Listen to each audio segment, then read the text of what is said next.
ఢిల్లీలో జరిగిన ఏఐ సదస్సులో యువజన కాంగ్రెస్ కార్యకర్తలు వ్యవహరించిన తీరుపై సీఎం చంద్రబాబు అసహనం వ్యక్తం చేశారు. దేశానికి ఎంతో మేలు చేసే కార్యక్రమాలకు అండగా నిలవాల్సింది పోయి అడ్డంకులు సృష్టించడం సరికాదని హితవు పలికారు. మన ప్రధానమంత్రి గారు ఒక పెద్ద ఎత్తున ప్రపంచం మొత్తం పెద్ద పెద్ద కంపెనీలందరినీ పిలిపించారు. ఏఐ మీద సదస్సు పెట్టారు. 60 దేశాల నుంచి ప్రతినిధులు వచ్చారు. కొత్త కొత్త ఆవిష్కరణలు పెట్టారు. ఏఐ ఏ విధంగా ప్రపంచాన్ని మార్చబోతుంది, హెల్త్ విషయంలో, వ్యవసాయం విషయంలో, విద్య విషయంలో, ఇంకా అనేక విషయాల్లో ఏమేం చేస్తుందో అన్నీ కూడా పెట్టారు. అవన్నీ పెట్టినప్పుడు నేను ఎందుకు వెళ్ళానంటే, ఎప్పుడు కూడా కొత్త విషయాలుంటే ఆ కొత్త విషయాలు నేర్చుకోవడమే కాకుండా మీకోసం అమలు చేయడం నా ప్యాషన్ అని చెప్పి కూడా నేను మీకు తెలియజేస్తున్నా. ఇప్పుడే కాదు, ఎప్పుడు కూడా.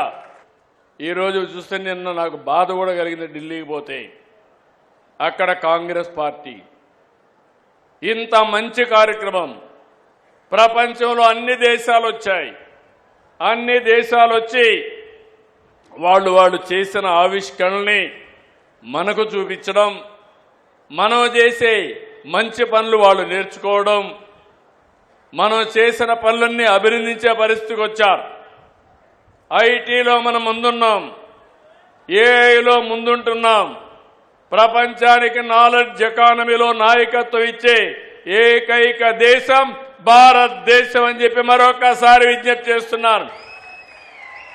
అలాంటి మంచి కార్యక్రమానికి శ్రీకారం చుడితే కాంగ్రెస్ వాళ్ళైతే బట్టలిప్పేసి తిరుగుతారు. అక్కడ ఏమనాలి నాకైతే అర్థం కాలేదు. చాలా బాధ కలిగింది, ఆవేదన కలిగింది.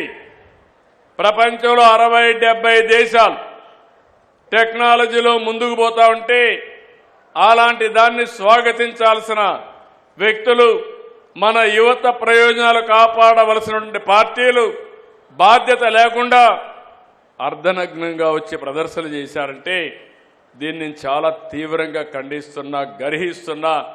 మంచిది కాదు, ఇది దేశానికి నష్టం అని చెప్పి కూడా మీకు తెలియజేస్తున్నా.